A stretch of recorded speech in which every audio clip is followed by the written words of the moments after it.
Vous êtes président fondateur de l'UPR, l'Union populaire républicaine. Vous avez été candidat à la présidentielle notamment de 2017, 2012 aussi. Votre particularité, vous voulez sortir de l'euro, sortir de l'OTAN, sortir de l'Europe. Vous êtes partisan du Frexit, comme le Brexit. On va justement en parler. Mais on va commencer avec ce sujet d'actualité. Le pont dont tout le monde parle. Effectivement, on a vu aujourd'hui, on l'a appris aujourd'hui que c'est un camion de plus de 50 tonnes qui a été a priori la cause de cet accident. Vous avez dit, par exemple, sur les réseaux sociaux hier, un sous-investissement chronique dans les ouvrages d'art de notre réseau routier. Au même moment, la France verse via l'Union européenne des dizaines de millions d'euros pour construire les ponts dans les pays de l'Est. Est-ce que vous êtes en train de dire que l'Europe est la cause de tous les maux, même ici en France? L'Europe n'est pas la cause de tous les maux, mais c'est la cause de maux très importants, notamment les problèmes budgétaires qu'il y a en France. Il n'y a jamais plus de budget, non, rien du tout. Or, il est un fait exact que, certes, il y a eu hier un camion qui, semble-t-il, était en surcharge. Mais d'après ce qu'a dit le procureur de la République, il a dit que c'était la cause immédiate. Mais il y a une cause plus lointaine, c'est effectivement que ce pont était certainement très affaibli. Il y a eu les substances qui se sont décrochées. Et d'après les témoignages, il y avait de très nombreux camions qui passaient régulièrement sur ce pont. Ça veut donc dire quoi? Ça veut dire qu'il y avait un sous-investissement. Ce pont aurait dû être mis de côté. On aurait dû construire un nouveau pont. On n'a pas les moyens. Au même moment, le Sénat a publié en juin dernier un rapport qui montre qu'il y a 25 000 ponts en France qui sont en très mauvais état et qui devraient être réparés. 25 000 ponts. Un rapport du ministère des Transports avait indiqué l'an dernier qu'il manquait à peu près 300 millions d'euros par an pour maintenir en état le réseau routier national non concédé. Or, qu'est-ce que je constate? Je constate que la France verse chaque année 9 milliards d'euros de plus à l'Union européenne qu'elle n'en reçoit. Et ces 9 milliards d'euros servent à financer d'abord la superstructure de la Commission européenne, de la Cour de justice, du Parlement, avec des fonctionnaires européens qui gagnent d'ailleurs des fortunes, mais d'autre part sert aussi à financer la construction notamment d'infrastructures dans les pays de l'Est. Et en particulier, j'avais pris l'exemple, je l'avais d'ailleurs dit lors du débat sur les élections européennes, il y a actuellement un pont en construction en Croatie, le pont de Pejoslav, qui est en construction pour 360 millions d'euros de fonds européens. Comme les Français en payent un sixième, ça fait 60 millions d'euros. Et la Commission européenne a attribué ce pont à une entreprise publique chinoise. Le Premier ministre chinois s'est rendu à Zagreb et en Croatie pour inaugurer les travaux. Direction le sud-est de la Croatie où le Premier ministre chinois Li Keqiang s'est rendu au pont de Pelješac avec son homologue croate Andrej Plenković. La construction du pont a été financée par l'Union européenne et octroyée à une entreprise chinoise par le biais d'une approche ouverte et transparente, en parfaite conformité avec le droit de l'UE. Le Premier ministre chinois a décrit ce projet comme étant un modèle de coopération relevant du cadre du mécanisme 16+1 et un symbole de l'amitié entre les peuples des deux pays. M. Li a ajouté qu'il espérait que ce projet sera achevé le plus rapidement possible et faciliterait la vie des habitants locaux. Inaugurer les travaux. Alors je me tourne vers Éric Zemmour. Du pont à l'Union européenne, il n'y a qu'un pas, 9 milliards? Alors, moi d'abord, je voulais vous dire que j'étais ravi de discuter avec vous ce soir parce qu'on partage beaucoup on partage beaucoup d'idées, beaucoup de thèses, beaucoup même de sentiments. Moi, j'aime bien chez Monsieur Asselineau son côté. C'était mieux avant. Je suis comme vous. Je pense ça et rien ne me fera dévier de cette idée.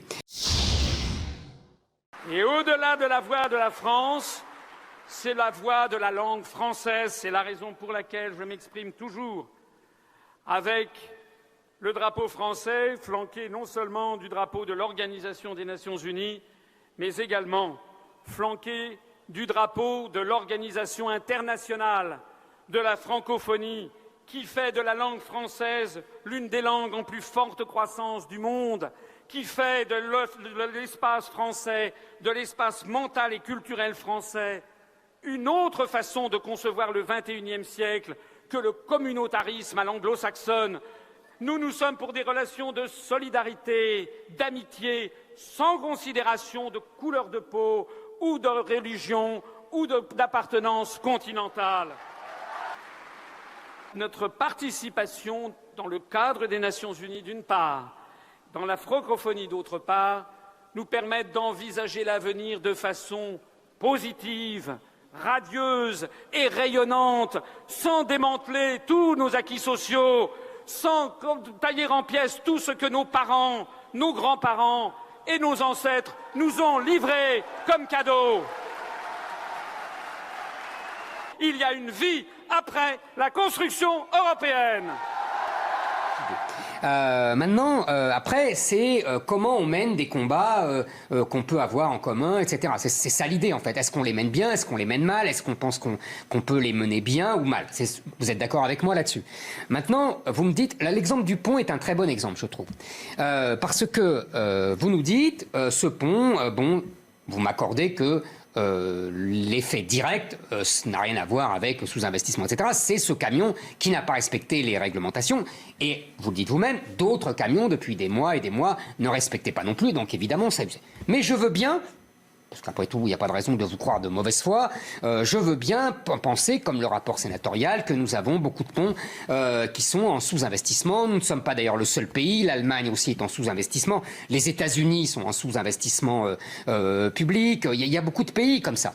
Et je pense que c'est un système mondial, occidental en tout cas, qui fait que d'abord, on dérive de l'argent public vers des choses qui ne sont pas indispensables, on réduit les investissements, etc. Et surtout pour la France, moi je crois qu'au-delà de l'Europe, pardonnez-moi, hein, les 9 milliards font pas le figure à côté de nos budgets sociaux.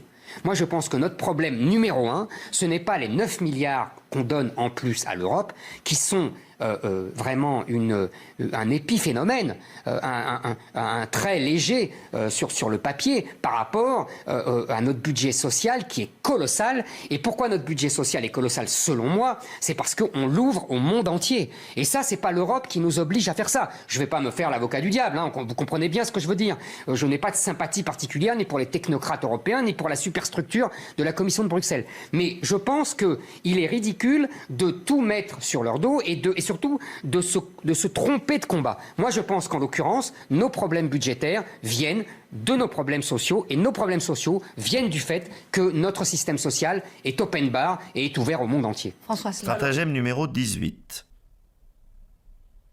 Quand nous nous apercevons que notre adversaire s'est armé d'une argumentation capable de nous contraindre à déposer des armes, il ne faut pas que nous permettions à la controverse de prendre une pareille tournure, ni à lui d'aller jusque-là, mais que nous rompions les chiens au moment voulu, en nous dérobant ou en détournant le débat vers d'autres propositions. Bref, il faut provoquer une mutatio controversiae. François Asselineau. Alors, d'abord, je me réjouis de débattre avec Éric Zemmour, avec lequel j'ai des points communs, mais nous avons aussi de sérieuses divergences. Bien sûr, on va voir, bien sûr. Quand vous parlez des sentiments, sur beaucoup de sujets, nous ne sommes pas d'accord, je tiens à le préciser. Deuxièmement, c'est assez facile de jeter comme ça, de passer sous la table 9 milliards d'euros, et de passer sous la table ce fait absolument évident que la France, les contribuables français, sans s'en rendre compte, finance les infrastructures routières en Pologne, en Bulgarie, en Roumanie, en Croatie. Alors vous me dites on pourrait trouver de l'argent ailleurs. D'accord, mais où allez-vous trouver de l'argent ailleurs? Et qu'allez-vous proposer? Je vois qu'actuellement, M. Macron, qui vient de dire à l'Association des maires de France qu'il veut lutter contre les fractures, il est l'artisan numéro 1 des fractures.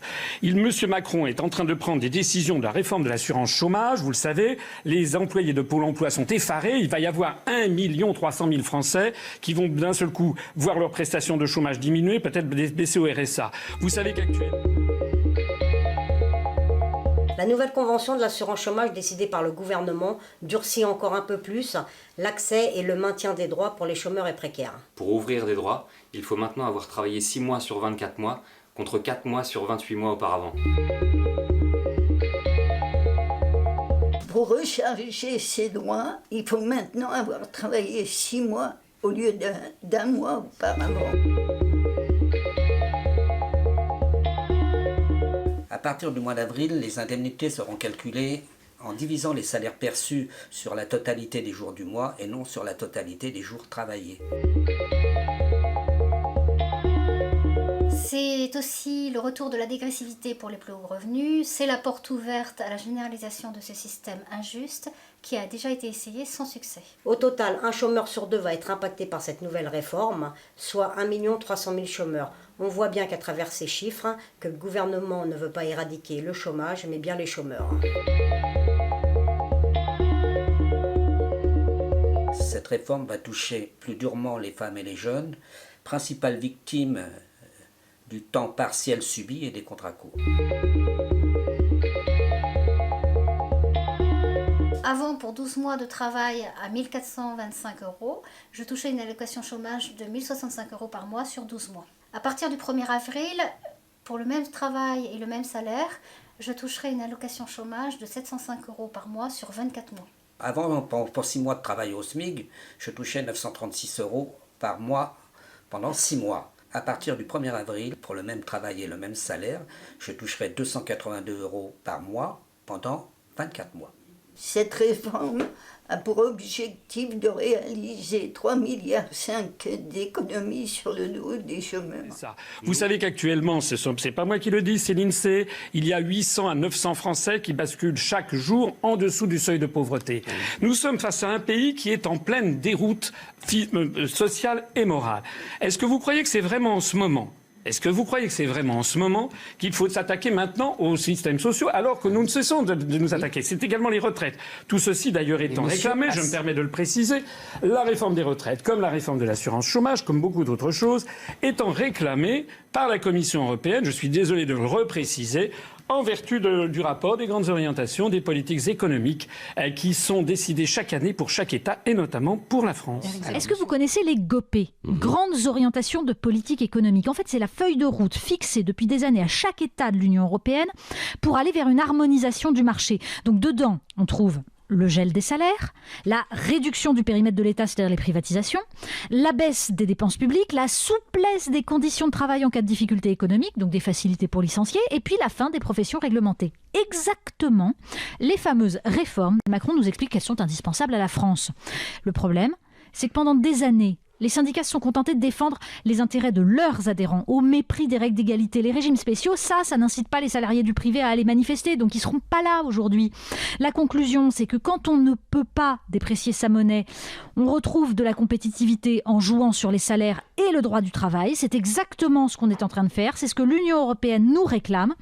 Un alignement sur les dérégulations à l'œuvre en Allemagne et au Royaume-Uni. Et ça, les Français n'en veulent pas, mais ils n'ont pas vraiment de porte-voix. Alors, monsieur Asselineau, deux choses. D'abord, vous nous dites il ne faut pas construire il faut pas donner de l'argent aux pays de l'Est, etc. Moi, je n'ai pas dit ça. Si, vous dites ils ont construit des ponts dans les pays de l'Est, c'est pas bien de donner de l'argent aux pays de l'Est. Je dis que charité bien ordonnée commence par soi-même. D'accord, mais je ne vais pas vous expliquer quand même à vous que cet argent qu'on donne aux pays de l'Est, c'est une compensation parce qu'ils ne mettent pas de droits de douane à nos produits et qu'en plus, ils doivent donc, si vous voulez, souffrir. Et normalement, comme ils sont des pays qui sont en retard économiquement, ils auraient dû mettre des droits de douane pour se protéger. Comme ils n'en mettent pas, il faut bien compenser. Et en plus, vous savez très bien que ça permet à nos entreprises d'aller dans ces pays-là, nos grandes surfaces, etc. Mais si c'était si extraordinaire... Non, mais je ne dis pas que c'est extraordinaire, je vous dis que c'est pas complètement délirant. La construction européenne a organisé la concurrence, la rivalité et non pas la solidarité entre les États. La construction européenne a organisé le désarmement des frontières et non pas justement la préférence communautaire qui existait sous le général de Gaulle et qu'elle a abattue à partir des années 80. En vérité, qu'est-ce que l'Europe aujourd'hui? Ce n'est rien. C'est un no man's land commercial et le bras armé de la mondialisation, le cheval de Troie de la mondialisation. Ce n'est rien d'autre. Si c'était si extraordinaire, pourquoi Macron a-t-il mis son veto à l'entrée de la Macédoine du Nord et de l'Albanie récemment? C'est bien parce qu'il sait très bien que c'est un fardeau financier colossal qui arrive, avec par ailleurs des mafias tous azimuts et des trafics tous azimuts. Là c'est mieux. Donc, non, c'est pas mieux, tout ça c'est la vérité. Non, et donc, Stratagème numéro 15.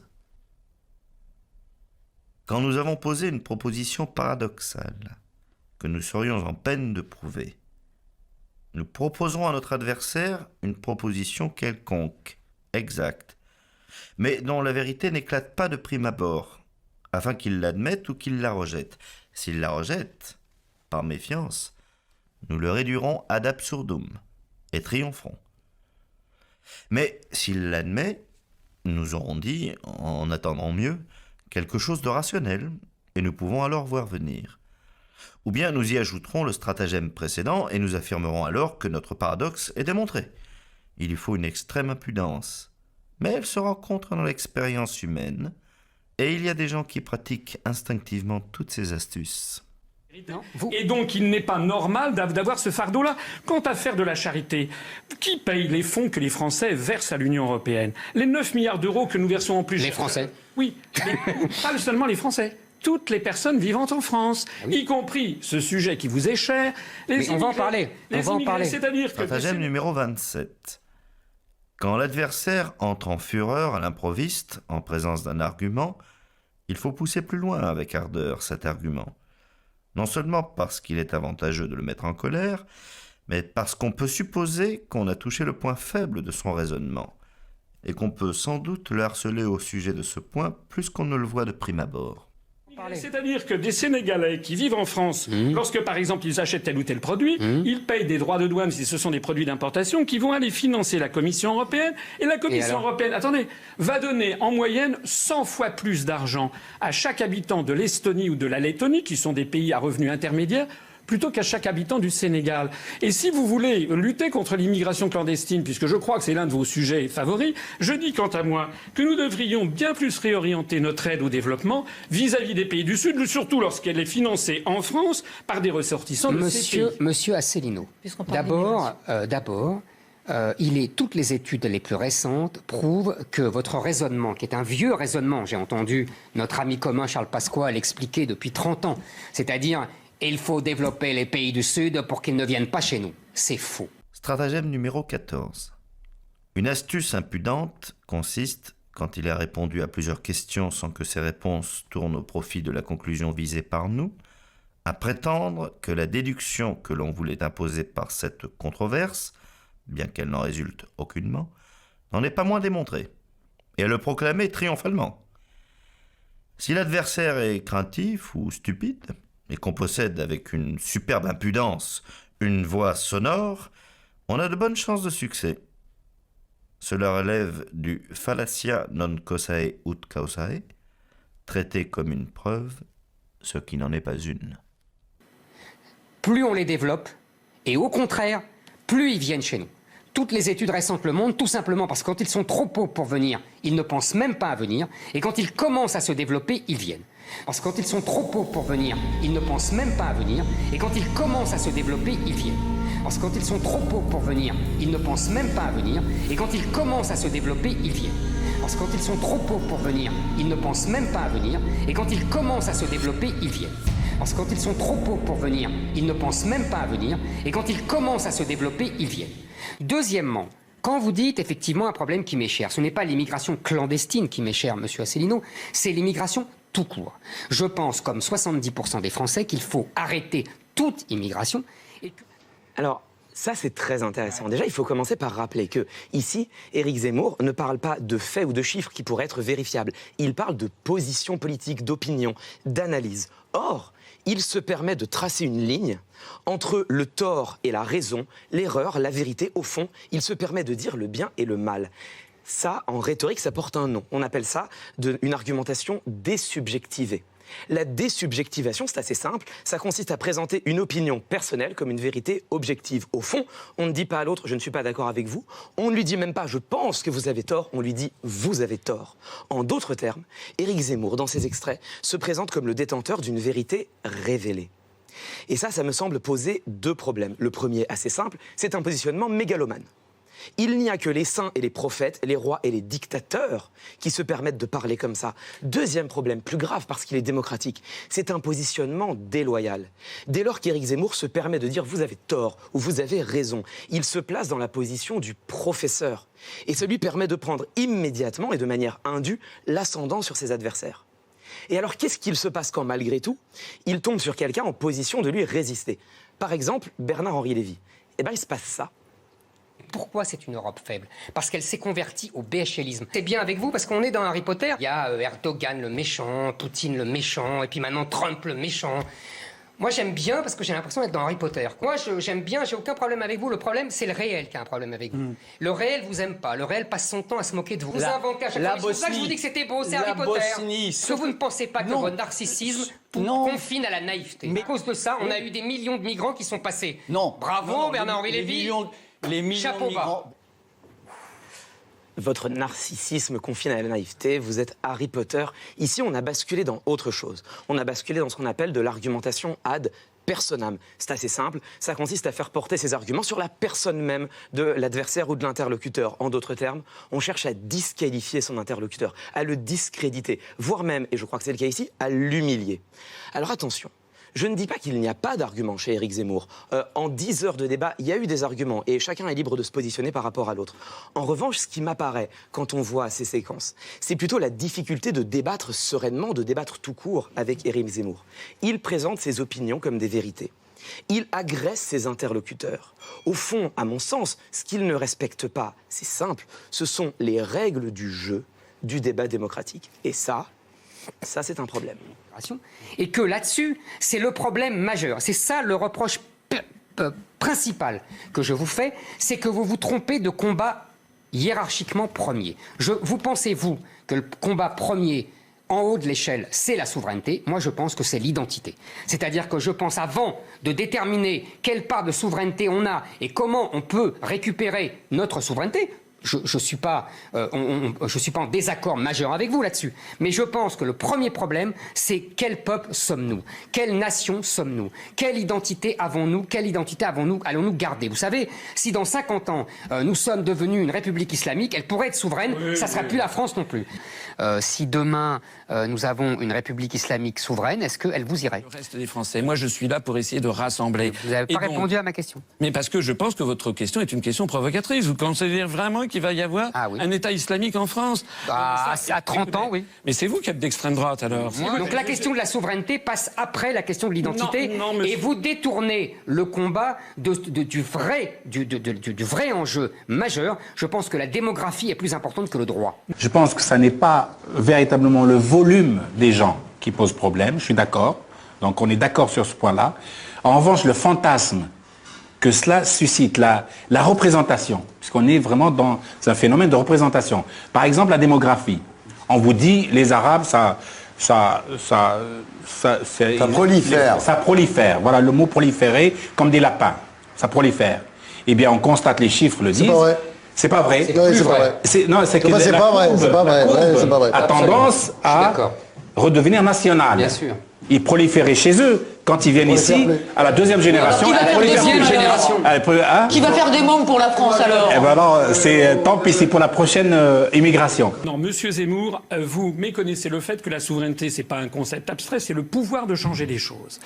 Vous nous parlez d'immigration. Est-ce que vous expliquez, est-ce que Madame Le Pen, par exemple, explique aux Français qu'il y a une directive, la directive, pour être précis, 2003-86 CE du 22 septembre 2003, qui intègre dans le droit communautaire le regroupement familial? Est-ce que vous expliquez ça aux Français? Est-ce que vous expliquez aux Français que les articles... Je sais que je me suis fait connaître parce que je connaissais les articles, mais c'est normal que lorsqu'on prétend être un chef d'État... Et c'est normal qu'on connaisse... Je te jure, c'est pas moi, Gianni Chemouya, putain, il faut te le dire comment, putain. Je te jure, c'est un sosie, Gianni Chemouya. Je te jure, il me suit partout. C'est un niqueur, c'est un enculé, c'est un voleur. Et c'est normal qu'on connaisse ce dont on parle. Mais monsieur Asselineau, je vous reproche pas de connaître les articles. Les articles 67, 77 et 78 du TFUE transfère à l'Union européenne la majeure partie des décisions en matière d'immigration. Ce que nous disons, c'est qu'on ne met pas la charrue avant les bœufs. C'est que la première chose à faire, c'est de rassembler les Français, quels qu'ils soient, quelle que soit leur origine, pour reprendre en main les manettes. Et ensuite, sur ces sujets d'immigration, comme sur un certain nombre d'autres, eh bien de poser la question aux Français sur ce qu'ils veulent. En France aussi, on aimerait bien voter sur le sujet de l'immigration, mais nos élites de droite comme de gauche ont décidé qu'on n'aurait pas notre mot à dire. On doit être trop bête. Moi, ce qui me gêne énormément dans votre discours, monsieur Zemmour, c'est que c'est un discours dont je ne vois pas la finalité, puisque à partir du moment où on n'a pas le pouvoir, la seule logique de votre discours, c'est d'arriver à la guerre civile. C'est toute la logique. Monsieur Asselineau, premièrement, vous dites le regroupement familial est dans une directive, etc. Excusez-moi de vous rappeler qu'elle n'a pas attendu cette directive pour que le président Giscard d'Estaing décide le regroupement familial en 1975. C'est exact, mais maintenant que c'est J'ai pas fini. Vous voyez, je vous ai pas interrompu et vous m'interrompez. Non, maintenant que c'est une directive européenne, j'ai pas fini. On ne peut plus en sortir. J'ai pas fini. Deuxièmement, nous n'avons pas attendu la directive européenne pour que le Conseil d'État décide en 1978 par la Régistie que le Premier ministre de l'époque, Raymond Barre, n'avait pas le droit de suspendre le regroupement familial comme il l'avait l'intention. Donc vous voyez, ça, c'est pas l'Europe et c'est nous qui nous sommes tirés une balle dans le pied tout seuls.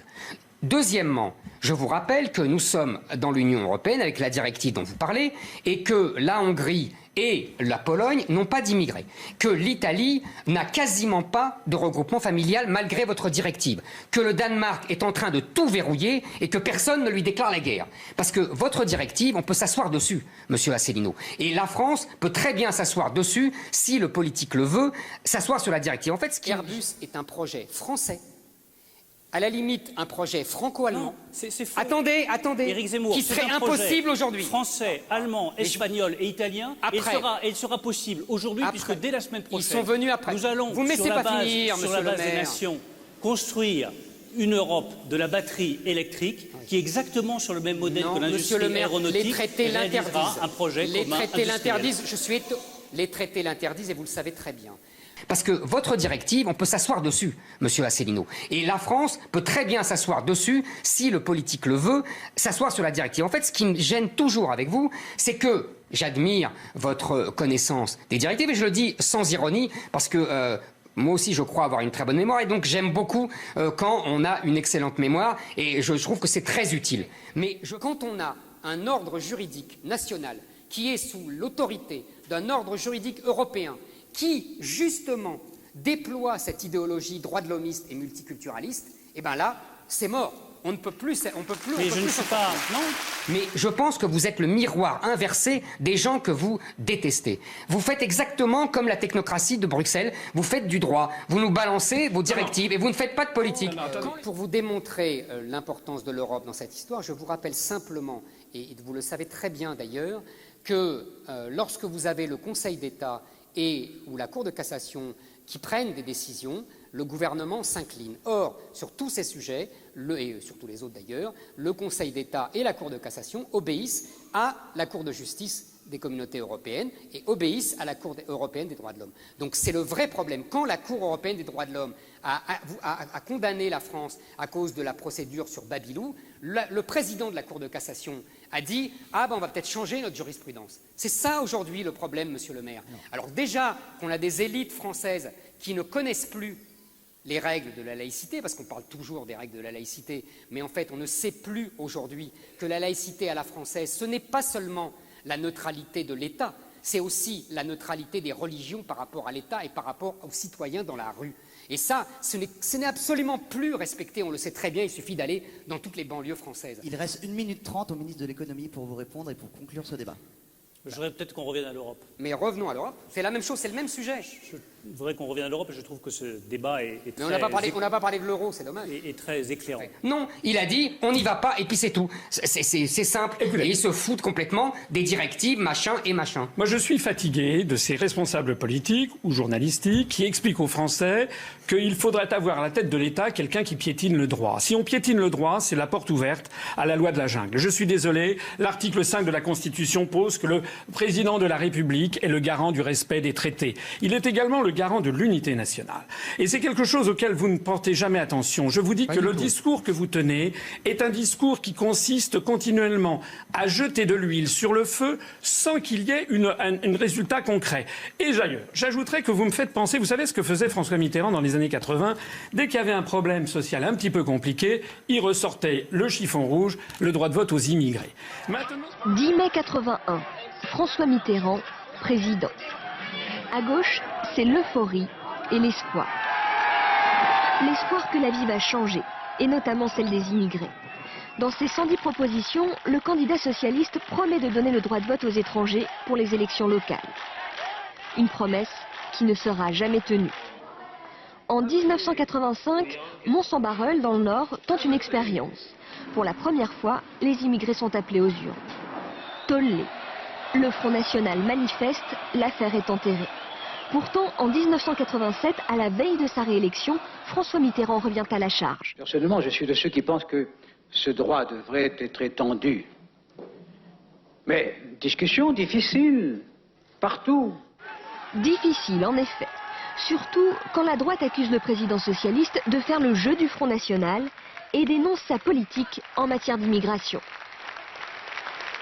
Ce serait, pour l'immigration, le retour au laxisme des années 81-85, avec en plus le droit de vote donné aux étrangers.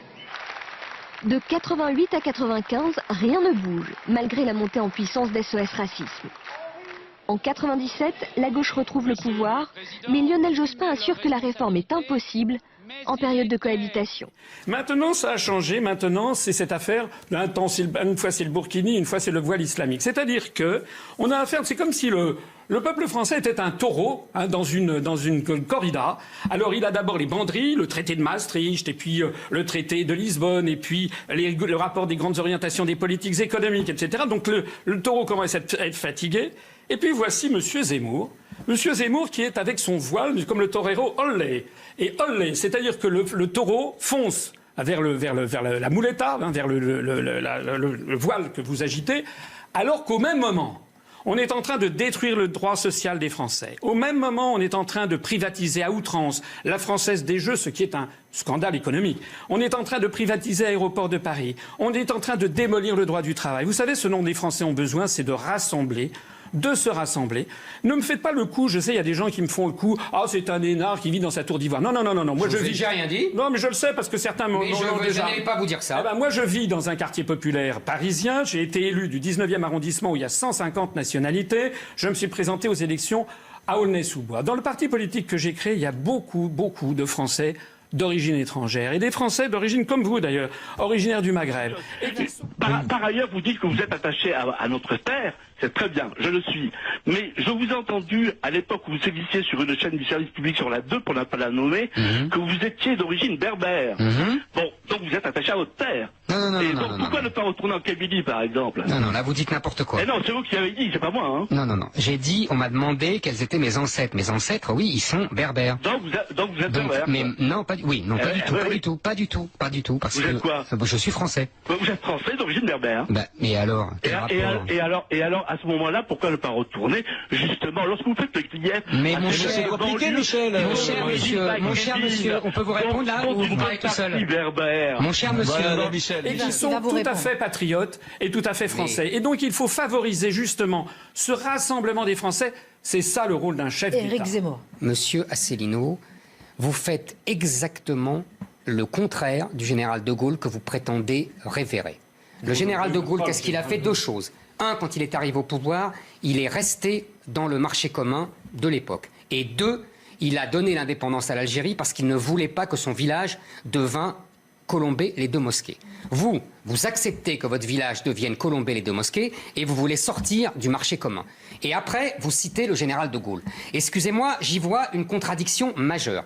Et maintenant, deuxièmement, quand vous me dites qu'il faut rassembler, mais rassembler sur quoi? Rassembler autour de quoi? Quand vous avez deux civilisations qui s'affrontent sur le même sol, ce n'est pas être un bout de feu que de dire attention, on va à la catastrophe. Quand on annonce la catastrophe, ça ne veut pas dire qu'au contraire, on l'aggrave. C'est le contraire. On annonce pour l'éviter. Et on annonce pour dire, voilà, il y a des mesures à prendre avant. Et on peut très bien les prendre sans sortir de l'Union européenne. Parce que, attendez, j'ai fini avec ça.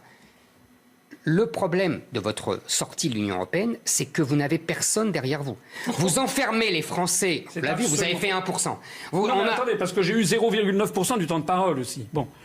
Donnez-moi le même temps de parole qu'à Macron. J'ai fini. Vous enfermez les Français dans un tout ou rien. Ils vont vous répondre rien. Parce que tout simplement, nous ne sommes pas les Anglais. Si on veut poursuivre, essayer de continuer l'histoire de France et d'avoir une France vraiment indépendante, et il faut sortir de ça. Ce qui ne veut pas dire ne pas avoir des coopérations, ne pas avoir des alliances, etc. Mais ça veut dire que la machine est en train de nous broyer. Voilà ce que je crois, c'est assez simple. La machine européenne nous broie, selon donc Éric Zemmour. Nous ne sommes pas les Anglais. Et vous savez pourquoi nous ne sommes pas les Anglais? Je vais vous dire. Je pense sincèrement et profondément ce que je vais vous dire. Je pense que nous ne sommes pas les Anglais car nous avons perdu en 40. Nous sommes traumatisés par cela.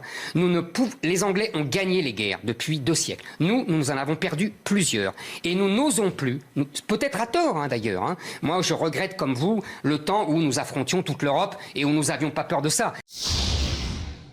Parce que De Gaulle et la France représentaient justement une alternative à l'impérialisme américain.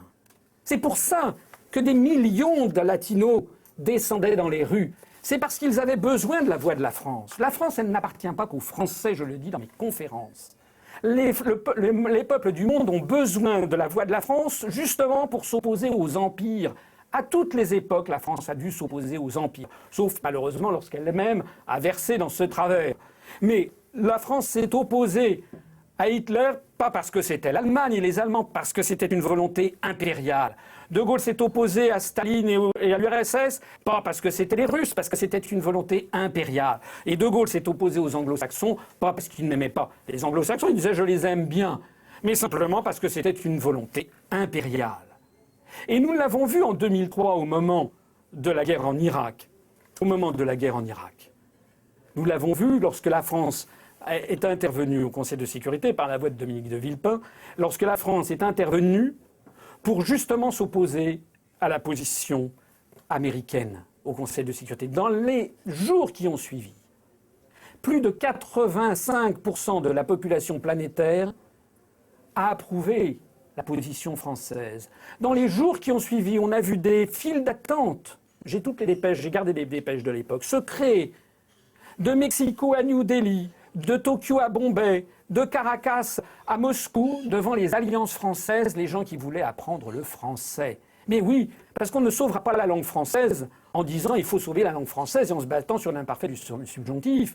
On sauve la langue française à condition que nous croyions dans la France. Comment voulez-vous que les autres croient en vous si vous n'y croyez pas vous-même, disait De Gaulle.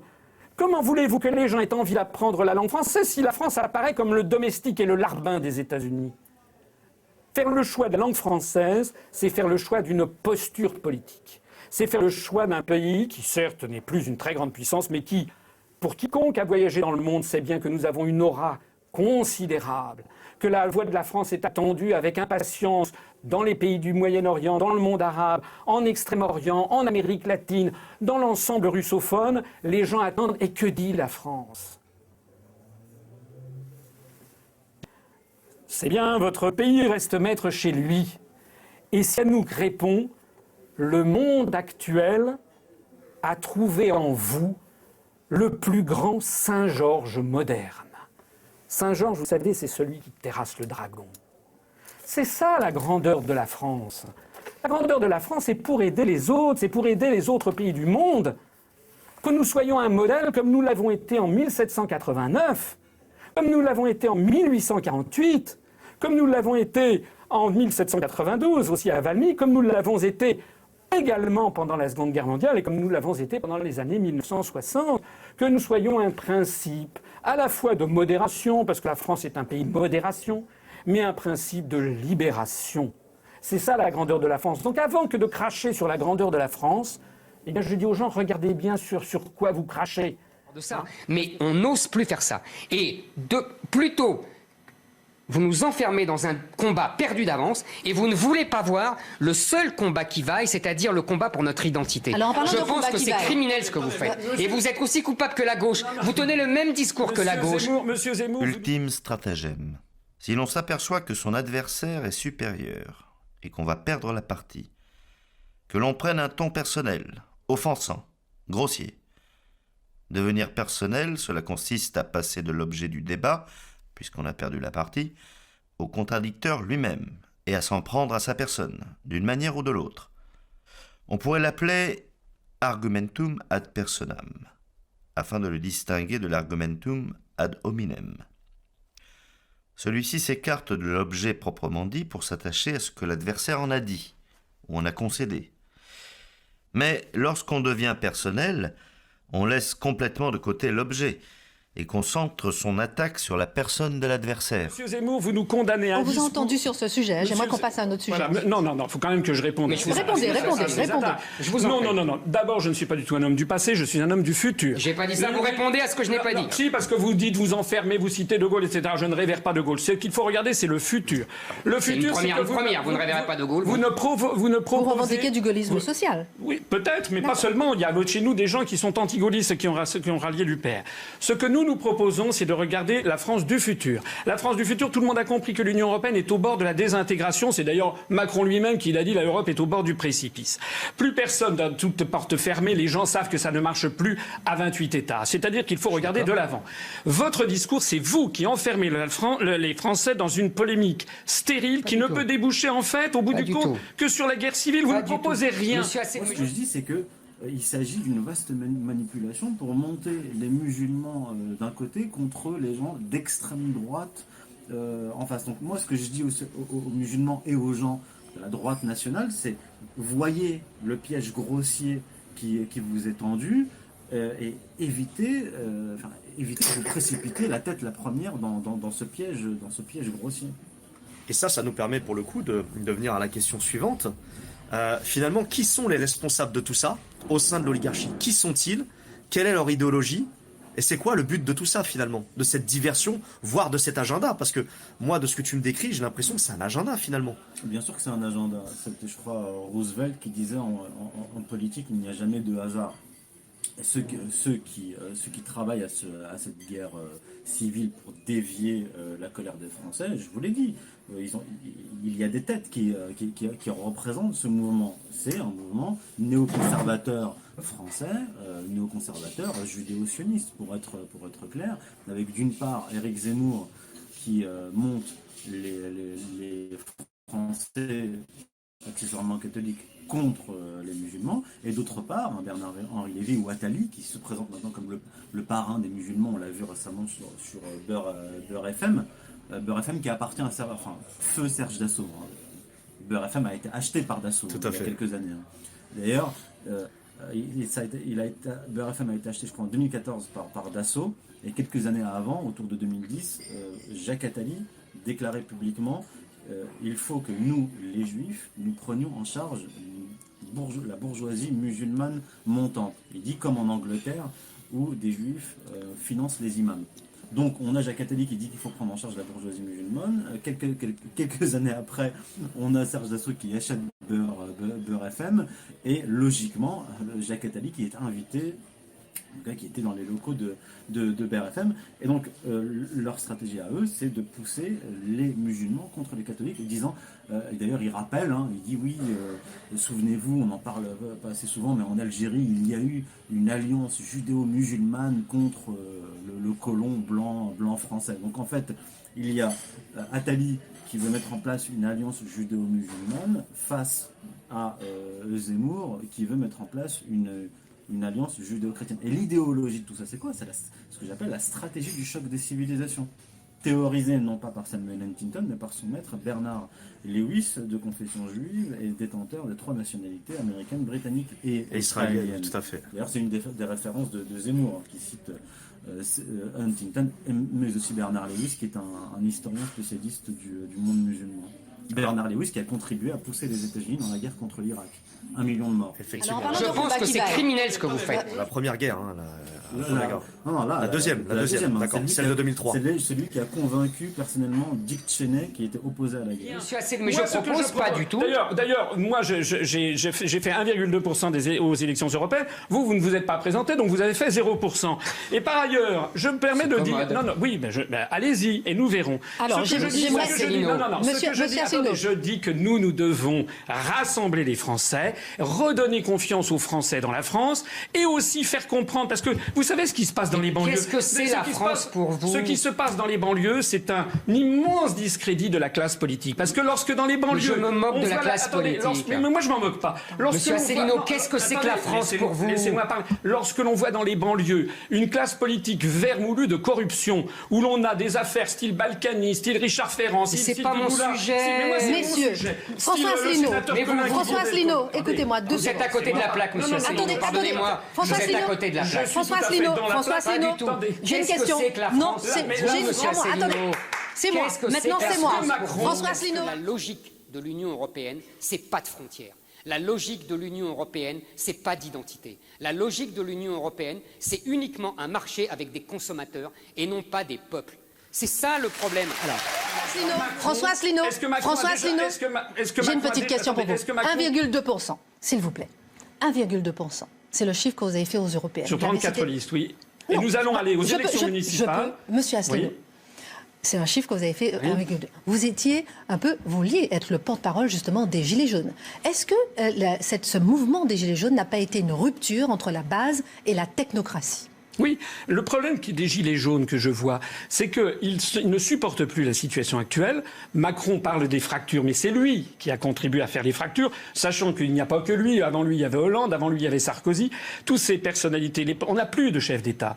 Vous savez, puisqu'on parlait de De Gaulle, vous savez cette formidable parole de De Gaulle en parlant de Paul Reynaud, pour qu'il fût un chef d'État, il lui avait manqué deux choses, qu'il fût un chef et qu'il y eût un État. Macron, il parlait du président Lebrun. Oui, d'Albert Lebrun. Il avait dit d'Albert Lebrun, c'est ça. Et donc, qu'est-ce que ça veut dire ? Ça veut dire que pour que Macron soit un chef d'État, il lui manque deux choses. Qu'il soit un chef. Ça n'est pas un chef, il est dans la main de l'oligarchie qui l'a fait élire. Et qu'il manque un État, c'est-à-dire un État qui fasse respecter la loi. Il est quand même extraordinaire, puisqu'on parle des Gilets jaunes. Ensuite, on parle du Frexit. Puisqu'on parle des Gilets jaunes, c'est quand même extraordinaire de voir que des Gilets jaunes se font agressés, molestés, blessés à vie, mutilés, que la justice est absolument impitoyable et au même moment, dans les banlieues, on a des petits dealers qui sont arrêtés par la police, relâchés une semaine après. Comment ça se fait ? Comment ça se fait qu'il y ait ce différentiel de gestion de l'État ? Comment se fait-il ? Non, mais c'est moi qui vous pose la question. C'est-à-dire qu'il y a aussi des gens qui n'assument pas ce que doit être un État. Un État, ça doit être dirigé d'abord par un homme d'État. Quelqu'un qui a une vision de l'avenir. Vous avez une vision qui est une vision polémique, une vision qui nous mène au conflit. Nous avons dit, ne me fais pas. J'aimerais bien pouvoir répondre. Soyez gentil, monsieur Asselineau. Éric Zemmour. Quand vous dites que mon discours mène au conflit, je vous rappelle quand même qu'il y a eu 250 morts depuis 4 ans tués au nom de Allah Akbar. Donc c'est pas moi ça, c'est pas moi qui ai mené à ce conflit. C'est pas moi qui ai tué les 250 personnes. Alors, faudrait quand même être mesuré. Oui, mais je vais vous répondre. Je continue. Deuxièmement, que Emmanuel Macron ne soit pas un chef et qu'il n'y ait plus d'État, selon la formule du général de Gaulle, peut-être. Je ne suis pas là pour discuter des mérites d'Emmanuel Macron. Ce que je dis, moi, c'est que votre méthode n'est pas la bonne. Et quand vous me dites que je divise, moi, j'aimerais savoir sur quoi vous rassemblez. Vous ne m'avez pas répondu. Qu'est-ce que c'est que la France pour vous ? Et quelle civilisation c'est ? Quel peuple c'est ? Je vous rappelle la phrase du général de Gaulle, puisque apparemment maintenant vous reniez le général de Gaulle.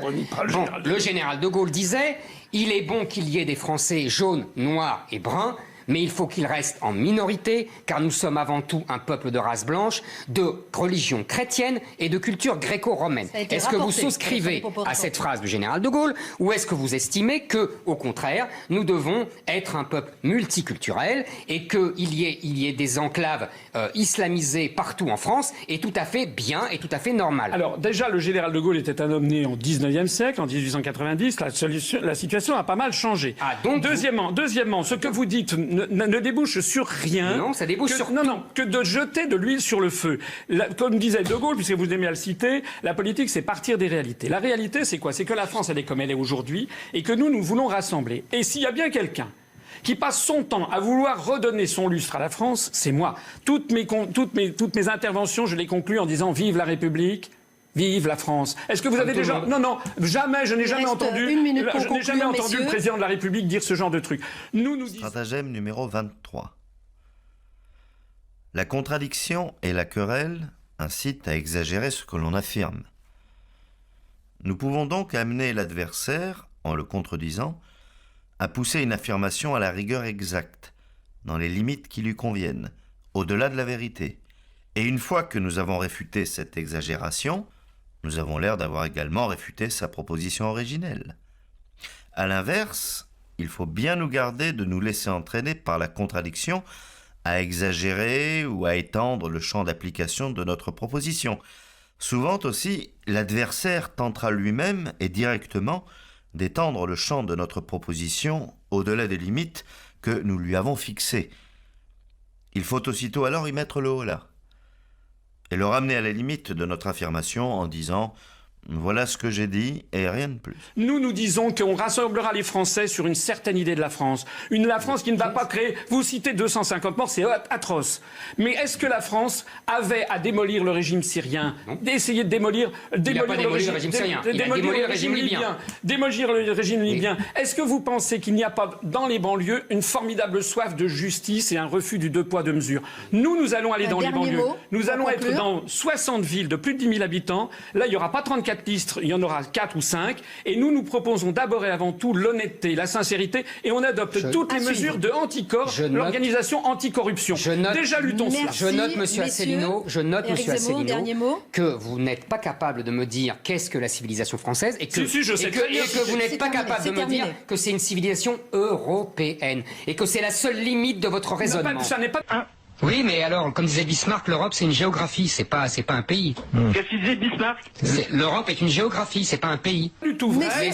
J'ai fait une conférence sur l'histoire de France qui a un très grand succès sur Internet. Je suis le seul politique à avoir parlé de l'histoire de France. François Asselineau, vous reviendrez si vous voulez. On puisse parler du Brexit ou du Brexit si vous le souhaitez. En tout cas, restez avec nous sur. Il y a des gens qui me disent parfois, mais pourquoi est-ce que il n'y aurait pas une Union européenne qui se créerait, une nation européenne qui se créerait, comme il y a eu la création de la France avec l'adjonction de la Bretagne, après le mariage d'Anne de Bretagne avec Charles VIII, puis avec Louis XII, comme il y a eu le traité des Pyrénées en 1659 qui a rattaché le Roussillon et l'Artois, comme il y a eu le rattachement de la Franche-Comté, etc., sous Henri IV, comme il y a eu le rattachement de l'Alsace sous Louis XIV et les Flandres. Il y a des gens qui me disent « mais pourquoi ça ne serait pas possible ?» Et moi je réponds « mais parce que nous ne sommes plus dans l'enfance du monde ». C'est-à-dire que peut-être que ça aurait pu arriver. De la même façon qu'il aurait pu peut-être ne pas y avoir de France. Finalement, on a des frontières naturelles avec l'Espagne, avec les Pyrénées. C'est quand même une frontière naturelle avec l'Italie. Mais toute la région, tout le nord et le nord-est, d'où sont venus d'ailleurs beaucoup des conflits de la France, pas uniquement d'ailleurs, c'est beaucoup moins évident. On aurait pu avoir, je sais pas, Philippe Auguste aurait pu être battu à Bouvines, et puis on aurait eu autre chose. Mais ça ne s'est pas passé comme ça. On a eu une nation qui s'est créée, qui a plus de 1000 ans d'âge depuis l'accession du Capet au trône à Noyon. Et ça s'est fait justement avec des violences fondatrices, comme dirait René Girard, c'est-à-dire avec de la guerre, voilà. Et maintenant, au 3e millénaire, c'est plus comme ça que les choses se passent. Maintenant, il n'y a plus cette violence fondatrice qui permettrait peut-être de faire fusionner. Je ne le souhaite pas d'ailleurs. C'est la raison pour laquelle il faut, je crois, tenir compte avec lucidité de la situation, et il faut militer, à mon avis, pour un nouveau concert des nations. Un concert des nations où il faut protéger au contraire la diversité des peuples, des langues et des nations. Peuples, langues et nations, on trouve ça dans la Bible. C'est une belle formule. Je crois que notre devoir pour nos descendants, c'est de faire en sorte qu'on n'ait pas...